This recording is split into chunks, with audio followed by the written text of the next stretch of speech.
오늘은 3계명입니다. 3계명이고 지난 1계명부터 좀 복습을 하도록 하겠습니다. 1계명은 무엇입니까? 같이 읽겠습니다. 1계명은 너는 나 외에는 다른 신들을 내게 두지 말라입니다. 46문에서 47문은 1계명에 대한 설명이니까 지나가도록 하겠고요. 시간 관계상 2계명을 보시죠. 2계명은 무엇입니까? 글씨 작죠? 같이 읽겠습니다. 이 계명은 너를 위하여 새긴 우상을 만들지 말고 또 위로 하늘에 있는 것이나 아래로 땅에 있는 것이나 땅 아래 물속에 있는 것에 어떠한 형상도 만들지 말며 그것들에게 절하지 말며 그것들을 섬기지 말라. 나 내 하나님 여호와는 질투하는 하나님인즉 나를 미워하는 자의 죄를 갚되 아버지로부터 아들에게로 3, 4대까지 이르게 하거니와 나를 사랑하고 내 계명을 지키는 자에게는 천대까지 은혜를 베푸느니라. 아멘. 50문에서 52문도 그 설명이니까 그냥 지나가고요. 지난번에 다 했던 거죠. 오늘은 이제 53문 3계명인데요. 3계명 제 3계명은 무엇입니까? 3계명은 너는 같이 읽는 거예요. 시작. 너는 망령되이 부르지 말라. 여호와는 그의 이름을 망령되게 부르는 자를 죄 없다 하지 아니하리라입니다. 제 1계명은 너는 나 외에는 다른 신들을 내게 있게 하지 말라라는 것은 예배의 대상에 대한 교훈이죠. 우리의 유일한 예배의 대상, 사랑의 대상은 오직 하나님 한 분이시다라는 의미고요. 두 번째 제 2계명에서는 아무 형상이든지 너를 위하여 새기지 말고 또 형상을 하늘에 있는 것이나 또 땅에 있는 것이나 땅 아래에 있는 물속에 있는 그 어떤 것이든 형상을 만들지 말고 그 앞에서 절하지 말라라고 하는 것은 유일한 대상인 하나님을 섬기고 예배하되 하나님이 원하시는 방법으로 우리가 예배해야 된다. 또 하나님께서 기뻐하시는 방법으로 하나님을 사랑해야 된다라고 하는 예배의 어떤 그 방법적인 그런 측면이 이 계명입니다. 제 3계명은 그럼 뭘까요? 내 하나님 여호와 이름을 망령되게 부르지 말라라고 하는 것은 무슨 의미인 것 같습니까? 첫 번째는 1계명은 예배의 대상, 또 2계명은 예배의 방법, 3계명은 뭘까요? 예배자의 태도입니다. 태도. 같이 한번 따라해 볼까요? 예배자의 태도. 어떤 방식으로 예배를 드리는데 그 방식 안에 담겨져 있어야 되는 우리의 어떤 그 진정성 있는 마음과 하나님을 경외하는 그 마음의 태도가 중요하다라고 하는 그런 부분이죠. 그래서 그 망령되게 하나님의 이름을 망령되게 부르지 말라라고 하는 구체적인 의미에 대해서는 소리문답 53문부터 이제 55문, 56문 쭉 설명이 되어 있는데 연속해서 좀 읽도록 하겠습니다. 53문 3계명에 요구하는 것은 무엇입니까? 3계명에 요구하는 것은 거룩한 존경심을 가지고 하나님의 이름과 칭호와와 성품과 규례와 말씀과 역사를 사용하는 것입니다. 거룩한 존경심을 가지고 해야 된다, 그 얘기예요. 태도지요. 3계명이 금지하는 것은 무엇입니까? 3계명이 금지하는 것은 하나님이 자신을 알리신 것들을 조금이라도 거룩하지 않게 취급하거나 남용하는 것입니다. 56문 3계명을 주신 이유는 무엇입니까? 3계명을 주신 이유는 이 계명을 어기는 자들이 비록 사람의 심판은 피할 수 있어도 우리 주 하나님의 공의로운 심판은 피할 수 없기 때문입니다. 이제 주제는 예배자의 태도인데 핵심 내용은 하나님의 이름을 망령되게 부르지 말라 이렇게 말씀하신 거죠. 그러면 이름이라고 하는 것은 뭐냐면은 자신의 존재를 알리는 거잖아요. 그리고 그 이름을 통해서 우리는 그 사람의 대상을 확인을 하지요. 하나님이 우리에게 자신의 이름을 알려주셨다라고 하는 것은 하나님의 자기 계시, 그러니까 하나님께서 어떤 분인지를 우리에게 가르쳐 주셨다라고 하는 그런 뜻입니다. 여러분 각자에게 이름이 있잖아요. 그 이름이 아무런 의미 없거나 그런 건 아니잖아요. 저는 이태규라는 이름을 가졌는데요. 클 때자고요. 규자는 이제 홀규예요. 그런데 제가 어렸을 때 제가 좀 무식해갖고 홀규가 도대체 뭘까? 그래서 어머니한테 물어봤어도 딱히 그냥 홀규가 홀규지 그냥 그랬던 것 같아요. 제 기억으로는 명쾌하게 설명을 안 해주셨던 것 같아요. 그래고 나는 홀 하면 홀짝할 때 그 홀인가? 그래서 어, 그, 그런 홀인가? 그 명확하지 않아요. 그래서 클 때자 홀규 참 제 이름의 의미에 대해서 잘 알지 못했는데 누가 지어주신가 하면은 뭐 동네 어떤 선생님이 지어주신 모양이에요. 부모님은 아니고. 근데 고등학교가 돼서 이제 그 옥편을 찾아보니까 홀규인데 그 홀이 그 임금님 지팡이 홀이더라고요. 그래서 어, 그러니까 큰 임금님 지팡이라고 하는 그런 의미가 있어서 그때 홀짝이 아니구나. 그래서 되게 기분이 좋았고요. 나중에 신학을 하고 나서 이제 목회를 하면서 하나님 나라의 비전을 품으니까 가장 큰 그 통치자는 예수 그리스도, 그것이 하나님 나라잖아요. 그래서 내 나름대로 생각하기에 야, 이태규라고 하는 이름 안에 그 하나님께서 가장 위대한 통치자인 하나님이 다스리는 그 나라의 의미가 이름 안에 담겨져 있는 거였구나 하고 그 해몽을 그렇게 하는 거죠. 그래서 되게 혼자 감격해하고 기분 좋았던 순간이 있습니다. 이처럼 이름이라고 하는 것은 뭔가 의미가 담겨져 있듯이 하나님께서 하나님의 이름을 우리에게 계시하시고 하나님의 이름은 굉장히 다양하게 성경에 나와요. 우리는 그냥 하나님 이렇게 딱 부르지만 원어에 보면은 다양한 이름들이로 말미암아 하나님께서 어떤 분이시라는 것을 계시하시고 담아 주셨는데 그것을 오늘 좀 배워보도록 하겠습니다. 첫 번째는요, 같이 따라해 보겠습니다. 엘로힘. 이거는 아시죠? 엘로힘인데 엘로힘은 창세기 1장 1절에 태초에 하나님이 천지를 창조하시니라고 할 때 우리는 이 하나님이라고 번역이 됐지만 원어에서는 엘로힘이라고 돼 있어요. 구약 성경 전체에서 이 엘로힘이라고 하는 단어가 2570회가 사용이 되었으니까 굉장히 많이 등장하는 하나님의 이름이죠. 엘로힘. 엘로힘. 어떤 의미인가 하면은 그 창조주 하나님의 라는 그런 그 의미예요. 하나님의 어떤 힘과 권능과 또 능력을 담아내는 그런 이름인 것이죠. 엘로힘. 그래서 그 하나님은 이제 엘로힘으로서 처음에 우리한테 이게 계시해 주셨는데 성경에 보면 엘로힘으로서만 본인을 계시하시지 않고 엘을 넣어서 다른 단어를 사용하셔서 하나님께서 당신 스스로를 드러내시는 거예요. 두 번째는 엘론이 있어요. 여러분 엘론 혹시 기억하십니까? 우리 선교원 이름이 엘론 교육원이었잖아요. 그 엘론이에요. 엘론은 뭐냐면은 지극히 높으신, 가장 높다라는 거예요. 그러니까 엘론 하면은 가장 높으신 하나님, 가장 강한 자 이런 의미입니다. 그리고 엘로이가 있어요. 엘로이. 엘로이는 감찰하시는 하나님, 또 강한 자라는 의미가 있고요. 감찰하시는 하나님. 또 이것도 워낙 유명한 건데 혹시 들어보셨나요? 엘샤다이라고 들어보셨나요? 엘샤다이. 어디서 들어봤던 기억이 나시죠? 엘샤다이. 엘샤다이는 구약 성경에서 48번 사용이 됐는데요. 전능하신 하나님이라는 의미입니다. 그리고 엘올람이 있습니다. 엘올람. 영원하신 하나님. 이건 같이 한번 따라해 보겠습니다. 영원하신 하나님. 한번 이제 복습해. 그리고 마지막 임마누엘이 있습니다. 임마누엘. 임마누엘은 뭐죠? 그죠? 함께 하시는 하나님. 함께 하시는 하나님. 같이 한번 따라해 볼까요? 엘로힘, 엘yon, 엘로이, 엘샤다이, 엘올람, 임마누엘. 각각의 의미와 내용에 대해서 이제 기억하시면 좋지만 복잡하니까 그냥 그런 게 있나 보다 이렇게 생각하셔도 괜찮을 것 같습니다. 그리고 하나님께서 제일 많이 사용하시는 이름이 뭐님 해도 여호와죠. 여호와. 구약에서 가장 많이 등장하는 이름인데요. 이 여호와라는 이름으로 하나님께서 계시해 주신 그 표현은 6823회가 여호와라는 이름으로 스스로를 드러내셨어요.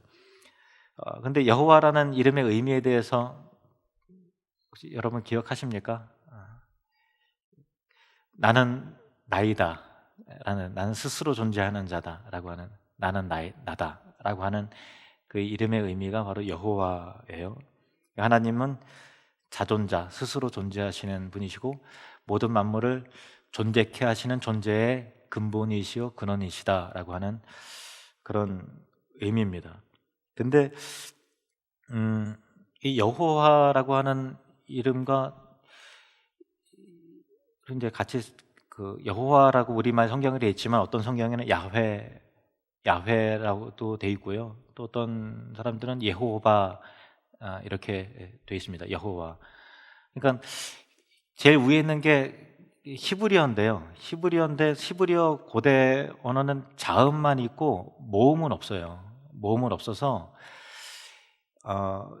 이 단어가, 여호와라는 단어가 나왔을 때는 사람들이 감히 하나님의 이름을 감히 내 입에 부를 수 없다라고 해서 주님이라고 이게 읽었어요. 그 주님이라는 의미가 아도나이예요. 한번 따라해볼까요? 아도나이. 그것도 들어보셨죠? 아도나이. 그러니까 이 여호와라는 이 단어가 딱 등장할 때 그 여호와 혹은 야훼, 예호바라고 읽지 않고 뭐라고 불렀다고요? 아도나이. 무슨 의미라고요? 주님. 그래서 이스라엘 사람들은, 유대인들은 이 성경에 그 자음만 있고 모음은 표기가 안 돼 있어요. 그런데 현대는 이렇게 표기가 또 돼 있어요. 그런데 고대는 그냥 이렇게 모음 없이도 그냥 딱 보면은 그냥 다 읽는 거예요. 예를 들면은 이태규 하면은 이응, 티귿, 기역 이렇게 돼 있잖아요. 그러면 이 단어를 가지고 그냥 이태규 읽는 거예요.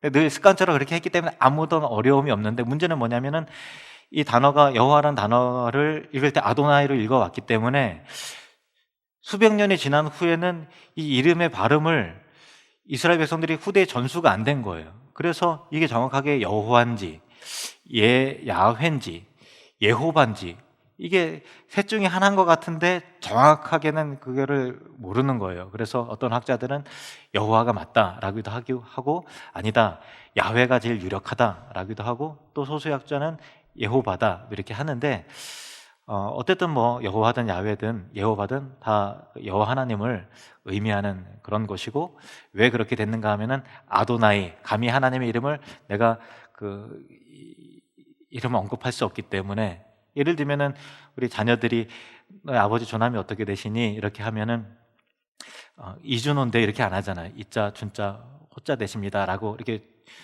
존중히 여기듯이 하듯이 하나님 이름을 감히 부를 수 없어서 아도나이 했던 것이 후대에 이런 현상이 일어나게 되었다라고 하는 그런 부분입니다. 여호와라는 이거 이름에 하나님께서는 다른 단어를 붙여서 복합적인 의미로 하나님이 어떤 분이시라는 것을 계시해 주셨는데요. 첫 번째는 여러분 잘 아십니다. 아실 겁니다. 여호와 이레. 한번 따라해 볼까요? 여호와 이레. 무슨 의미일까요? 준비하시는 하나님이란 뜻입니다.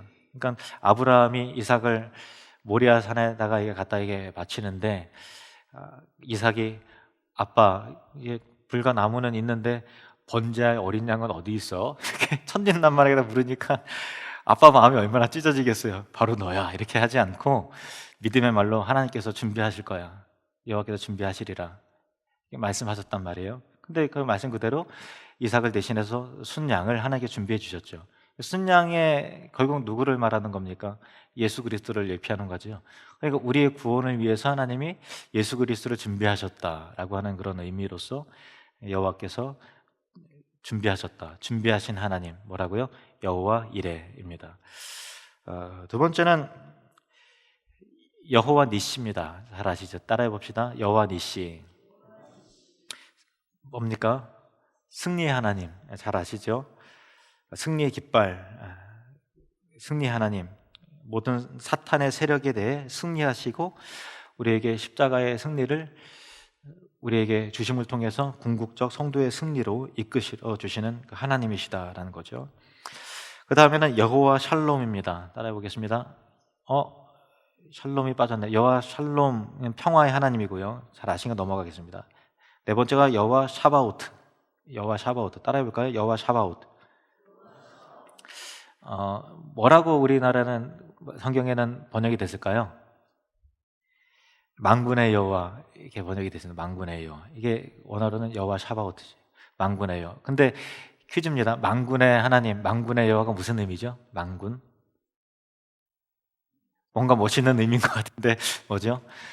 군대의 가장 강력한 지도자라고 하는 그런 그 강하신 하나님, 전쟁에 능하신 분, 군대의 통치자, 천군 천사의 진정한 대장, 전쟁에 능하신 하나님, 이게 바로 만군의 하나님이에요. 그래서 다윗이 만군의 여호와 이름으로 내게 가노라라고 했을 때 모든 군대의 대장 되신 하나님의 이름으로 이렇게 선포를 하는 거죠. 만군의 여호와, 여호와 샤바오트. 그리고 여호와 막가데시겜이라고 하는 이름이 있습니다. 막가데시겜, 거룩하게 하시는 하나님. 나는 여호와로서 너희를 거룩하게 하는 자다라고 할 때 여호와 막가데시겜 이렇게 되어 있습니다. 그리고 여호와 로히, 여호와 로히, 여호와 라도 같이 이게 쓰는데요. 유명한 표현입니다. 여호와는 나의 목자. 여호와는 나의 목자시니 내가 부족함이 없으리로다 할 때 등장하는 거예요. 여호와 로히. 그리고 여호와 치드누크, 여호와 치드누크가 있습니다. 치드누크. 여호와 우리의 우리를 의롭게 하신 하나님. 우리는 죄가 많고 흠이 많지만 우리에게 믿음을 근거로 의롭다 여겨주시는, 의를 수여하시는 하나님, 여호와 치드누크. 나머지 이제 두 개가 남았는데 이거는 여러분이 잘 아시는 거예요. 여호와 삼마, 여호와 삼마 들어보셨죠? 어떤 의미인가요? 거기 계시는 하나님. 같이 따라해볼까요? 거기 계시는 하나님, 여호와 삼마. 그 다음에 이제 맨 마지막에 또 유명한 겁니다. 여호와 라파. 예, 여호와 라파입니다. 여호와 라파 뭐죠? 그렇죠, 치료의 하나님, 치료하신 하나님. 제일 밑에 있는데 이게 잘렸어요, 그죠? 여호와 라파, 치료의 하나님.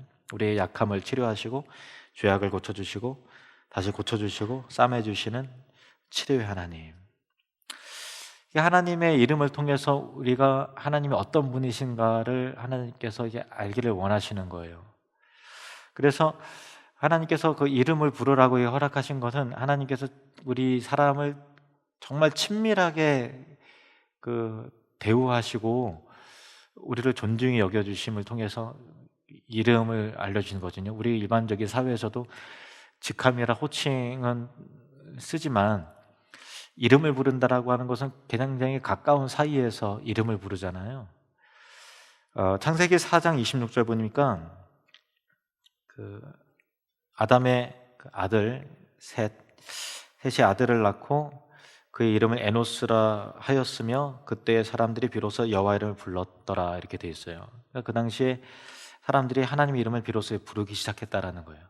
정말 하나님 앞에 친밀함으로 나아가는 친밀한 예배자로서 어떤 하나님과의 인격적인 관계가 더 깊이 시작된 시점이었다라는 것입니다. 그래서 여호와 이름을 부른다라고 하는 것은 특별히 성경에서 여러 가지 의미가 있습니다만은 첫 번째로 중요한 의미는 구원과 직결된 의미로서 하나님 많이 말씀을 하세요. 사도행전 2장 21절 말씀을 보시면 시작. 누구든지 주의 이름을 부르는 자는 구원을 받으리라 하였느니라.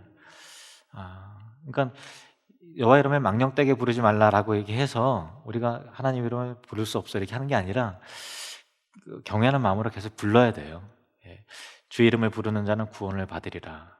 주님의 이름을 부른다라는 것은 하나님의 이름에 담겨져 있는 하나님의 능력과 또 하나님의 성품과 또 치료의 하나님, 승리의 하나님, 또 우리의 목자 되시는 하나님, 우리를 강하게 하시고 능하게 하시는 하나님, 또 만군의 하나님의 이름을 믿음으로 선포하면서 나아가는 거니까 하나님의 이름을 부른다는 것 자체가 우리의 믿음의 표현이죠. 그래서 누구든지 주의 이름을 부르는 자는 구원을 받으리라 이렇게 말씀하셨습니다.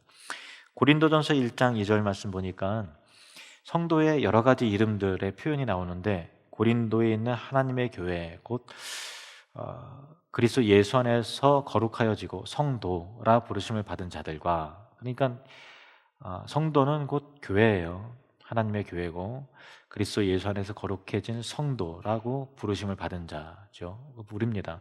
또 각처에서 우리 주 곧 그들과 우리의 주 되신 예수 그리스도의 이름을 부르는 모든 자들. 그러니까 성도를 다양한 표현을 해요. 교회라고도 표현을 하고 또 우리 주 예수 그리스도의 이름을 부르는 자, 이게 누구라고요? 성도입니다. 곧 교회입니다. 그래서 이 하나님의 이름은 우리에게 생명과 능력과 구원의 이름으로서 너무나 귀한 그 이름이죠. 그래서 그 이름을 우리가 부르며 또 예배함으로 나아갈 때는 하나님을 향한 마땅한 경외함으로 그 이름을 부르고 예배해야 되는 거겠죠. 경외함이라고 하는 것은요, 두 가지 정서를 포함합니다. 경외한다라는 것은 첫 번째는 하나님을 두려워하는 인식이 있어야 돼요. 그래서 오늘 말씀처럼 여호와를 망령되게 부르지 말라. 망령되게 부르는 자를 나는 죄 없다 하지 아니하리라. 이렇게 말씀하셨잖아요. 그러니까 하나님을 경외한다는 것은 그 창조주 하나님, 권능의 하나님 앞에 우리가 마땅히 옷깃을 여미고 우리가 경건한 마음으로 해야 되는 그 태도, 그 중심, 하나님을 존중히 여겨드리는 이 마음의 자세, 두려운 마음, 그것이 있어야 되고요. 또 한 가지는 그 하나님을 경외한다라는 것은 하나님을 사랑하는 마음도 포함이 됩니다. 단지 그 두려움의 대상이 아니라 우리 아버지시고 우리를 기꺼이 받아주시는 참 좋으신 하나님으로서 우리가 하나님을 경외한다고 할 때 하나님을 향한 사랑, 또 그 일종의 어떤 공포로서의 두려움이 아니라 거룩한 두려움으로서 나아가야 된다는 것이죠. 그래서 이 54문을 다시 좀 보시면요, 이렇게 되어 있는 이유가 이렇게 있는 것이죠. 3계명이 요구하는 것은 무엇입니까? 시작. 3계명이 요구하는 것은 거룩한 존경심을 가지고 하나님의 이름과 칭호와 성품과 규례와 말씀과 역사를 사용하는 것입니다. 아멘. 그래서 거룩한 존경심을 가지고 하나님의 이름과 칭호와 성품과 규례, 말씀, 그 역사를 사용하는 것이라는 것은 결국 예배자의 태도가, 우리가 이제 찬양을 해요. 찬양팀도 쓰고 우리가 함께 찬양을 할 때 결국 이제 어떤 자세와 어떤 태도로 우리가 찬양해야 될까, 뭐 그런 부분도 다 적용할 수 있겠죠. 우리가 기도해요. 대표의 기도가 됐어요. 그러면은 어떤 자세로 우리가 기도를 준비하고 주님 앞에 나아가야 될까? 그리고 누군가 대표 기도를 하실 때 우리는 어떤 마음을 거기에 담아야 될까? 또 우리가 대표 기도할 때 우리 예배 흐름상 특송팀이 좀 그 기도 시간에 나오잖아요. 나오는 그 순간에도 어떤 자세로 우리가 기도가 지금 진행 중인데 눈은 감지 못하지만 어쨌든 눈뜨고 이렇게 나오잖아요. 나올 때 주님 앞에 그 자세가 같이 기도하는 마음으로, 정숙한 마음으로 우당당 이렇게 하는 것이 아니라 그런 마음으로 딱 자리에 섰을 때는 또 다시 눈을 감고 그 기도의 마음을 모아야 되는 어떤 그 중심을 들여야 되는 부분들이 있어야 된다는 것이죠. 헌금을 드릴 때 우리가 어떤 태도로 그 헌금을 준비하고 해야 될 것인가라는 거죠. 그냥 대충 뭐 이렇게 해서 있는 돈 그냥 드리는 거예요? 하나님 앞에 뭐 용돈 드리듯이? 아니란 말이에요. 그게 다 여호와를 망령되게 일컫지 말라라고 하는 것은 그 예배자로서 우리는 어떤 태도를 가져야 되는가, 어떤 복장으로 우리는 와야 되고 어떤 자세가 있어야 되고 또 말씀을 듣는 태도는 어때야 되는가라고 하는 그런 부분에 있어서 우리는 다 그거를 우리 삶 가운데 적용할 필요가 있다는 것입니다. 마태복음 22장 37절에서 38절 말씀 같이 읽으시겠습니다. 시작. 예수께서 이르시되 내 마음을 다하고 목숨을 다하고 뜻을 다하여 주 너희 하나님을 사랑하라 하셨으니 이것이 크고 첫째 되는 계명이요. 아멘. 우리가 1, 2, 3계명을 배우면서 예배의 대상, 그리고 예배의 어떤 방법, 그리고 세 번째는 예배 드리는 자로서의 어떤 태도, 그 안에 담겨져 있는 것이 예수님께서 모든 계명의, 하나님을 향한 계명의 핵심은 하나님을 사랑하는 것인데 마음을 다하고 목숨을 다하고 뜻을 다하고 또 성품을 다해서 주 여호와 너의 하나님을 사랑하라 이렇게 말씀하셨단 말이에요. 그러니까 우리의 마음과 전심을 다해서 최선을 다해서 주님을 사랑해야 된다는 것은 예배자로서 우리가 정말 최선을 다한 진정성 있는 그 사랑과 내용이 우리의 어떤 예배드리는 태도와 틀 안에 우리가 갖춰져 있어야 된다는 것을 우리 3계명을 통해서 확인한 것입니다. 기도하겠습니다.